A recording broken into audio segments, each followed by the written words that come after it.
ఆంధ్రప్రదేశ్ ముఖ్యమంత్రి జగన్మోహన్ రెడ్డిపై ఏప్రిల్ 13న జరిగిన గులకరాయి దాడికి సంబంధించి వేముల సతీష్ని ఏప్రిల్ 18న అరెస్ట్ చేయడం జరిగింది. ఈ అరెస్టుకి సంబంధించి ఇప్పుడే బెయిల్ కూడా మంజూరు అయ్యి జైలు నుంచి రిలీజ్ అయినటువంటి పరిస్థితి ఉంది. అయితే వేముల సతీష్ మనతో పాటు ఉన్నారు. అబ్బాయిని అడిగి మరిన్ని విషయాలు తెలుసుకుందాం. అసలు ఏం జరిగింది, ఏంటి అసలు ఆ రోజు నిన్ను ఎందుకు అరెస్ట్ చేయాల్సి వచ్చింది, ఆ రోజు ఏప్రిల్ 13న నైట్ 12వ తేదీ నైట్న ఏం జరిగింది, అసలు ఏంటి విషయం?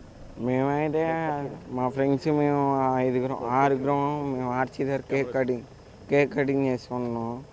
అయితే ఇంకా మా ఫ్రెండ్స్ బాంబులు పేల్చి చద్దానికి పోలీసులు ఆరుగురు వచ్చి వెళ్ళిపోండ్రు అని అరిసేపాటికి మేము వెళ్ళిపోయాం సార్.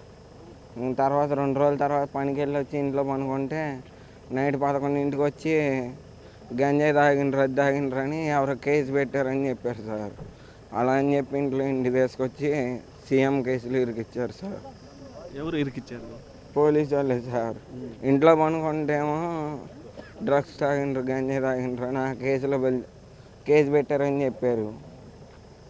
తీసుకొచ్చి కేసులు ఇరికిచ్చారు. అంటే వేరే వాళ్ళ ప్రోద్బలంతోనే వేరే వాళ్ళు చెప్తేనే చేసావని చెప్పి కూడా పోలీసులు వాదనలు వినిపించారు. అసలు వేరే వాళ్ళు చెప్తే చేశారా లేదనంటే అసలు దీని విషయంలో నీ పాత్ర ఉందా? అసలు మేము కొట్టలే, మా తెలియదు సార్ ఆ రాయి గురించి. మేమైతే కొట్టలేదు, మాకు ఆ రాయి సంబంధం లేదు. అంటే పోలీసులకు నువ్వు వేరే వాళ్ళు చెప్తే చేశానని చెప్పావని అంటున్నారు. మేమైతే ఏం కొట్టలేదు, పోలీసు వాళ్ళు కావాలని చెప్పిస్తున్నారు. పోలీసు వాళ్ళు ఎందుకని కావాలని చేస్తుంటారు ఏమో మనకేం తెలియదు. ఇంట్లో ఉంటే డ్రగ్స్ తాగిండ్రని మా అమ్మ నాన్న అప్పటికి ఆడికి సార్ అని అడిగితే ఇది బాన్ వీక్స్ తాగిండ్రు, కేసు పెట్టిండ్రని తీసుకెళ్ళిండ్రు. మా ఫ్రెండ్స్ వాళ్ళందరూ కూడా అదే కారణం చెప్పి తీసుకొచ్చారు పోలీస్ స్టేషన్కి. పోలీసు వాళ్ళు ఏమని చెప్పి నిన్ను తీసుకెళ్లారు? ఎవరో కేసు పెట్టారంట, మేము డ్రగ్స్ అయి తాగినట్టు అలా చెప్పి ఇంట్లో అలా చెప్పి తీసుకెళ్ళారు. నైట్ పనుకున్నాను లేపి తీసుకెళ్ళారు 11ంటికి. అయితే వేరే వాళ్ళు చెప్తే చేయలేదంటావు. అయితే పోలీసు వాళ్ళు ఎందుకు అలా చెప్పాల్సి వచ్చింది? నువ్వు ఒప్పుకున్నావు ఇట్లా వేరే వాళ్ళు చెప్తే చేశానని చెప్పి పోలీసులు అంటున్నారు. ఈ పోలీసులు నిన్ను ఏదన్నా ప్రోద్బలం చేస్తే చెప్పావా లేదంటే బెదిరించారా, ఏంటి అసలు? భయపెట్టించారు, గన్లు అవి పెట్టించి కేసు ఒప్పుకో లేకపోతే చంపేస్తాం అది ఇదని. ఎవరు లేని చోట చీకట్లోకి తీసుకెళ్ళి భయపెట్టించి అంబాపురంకి వెళ్ళి బ్రిడ్జి పక్కకు తీసుకెళ్ళి భయపెట్టించారు. మొత్తానికి ఏం కోరుకుంటున్నాను? నేనైతే చేయలేదు సార్, నేను కేసు కొట్టేయాలని కోరుకుంటున్నాను. నేనైతే కొట్టలేదు. చట్టాన్ని ఏం కోరుకుంటున్నావు? పోలీసుల సైడ్ నుంచి ఏం కోరుకుంటున్నావు? నిజంగా ఎవరు కొట్టారో వాళ్ళని పట్టుకోవాలని కోరుకుంటున్నాను సార్. నన్ను ఇరికిచ్చారు అనవసరం ఈ కేసులో. నేనైతే కొట్టలేదు సార్.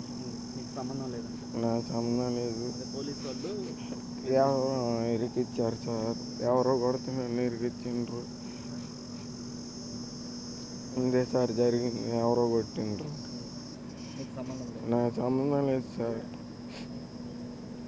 అయితే మొత్తం మీద కూడా ఇటు తెలుగు రాష్ట్రాల్లోనే అన్నింటిలో కూడా ఇటు సంచలనంగా మారినటువంటి జగన్పై గులకరాయి దాడి ఏదైతే ఉందో దానికి సంబంధించి వేముల సతీష్ అరెస్ట్ చేయడం జరిగింది. ఆ సతీష్ కూడా బెయిల్ మంజూరు చేశారు. అయితే ఆ సతీష్ కూడా చెప్తున్నది ఏంటంటే ఇటు ఆ కేసుకి సంబంధించి పోలీసులు బెదిరిస్తేనే నేను ఒప్పుకున్నాను. ఆ రోజు చీకటమైనటువంటి ప్రాంతానికి తీసుకెళ్ళి ఆ ప్రాంతంలో నన్ను గన్నులు పెట్టి బెదిరిస్తే నేను ఒప్పుకోవడం జరిగింది. అయితే ఈ కేసుకి నాకు ఎలాంటి సంబంధం లేదు. అక్కడ ఉన్నటువంటి ఆ ప్రదేశంలో టపాసులు కాల్చుకుంటూ ఇటు ఆ రోజు బర్త్డే సెలబ్రేషన్ అయితే జరుపుకున్నాము. దాన్ని ఆధారంగా తీసుకొని పోలీసులు కూడా అరెస్ట్ చేశారని, పోలీసులు బెదిరిస్తేనే ఈ యొక్క కేసును కూడా ఒప్పుకోవడం జరిగిందని చెప్పి కూడా వేముల సతీష్ చెప్తున్నటువంటి పరిస్థితి. కెమెరామ్యాన్ మనోజ్తో సురేంద్ర, బిగ్ టీవీ, నెల్లూరు కేంద్ర కారాగారం నుంచి.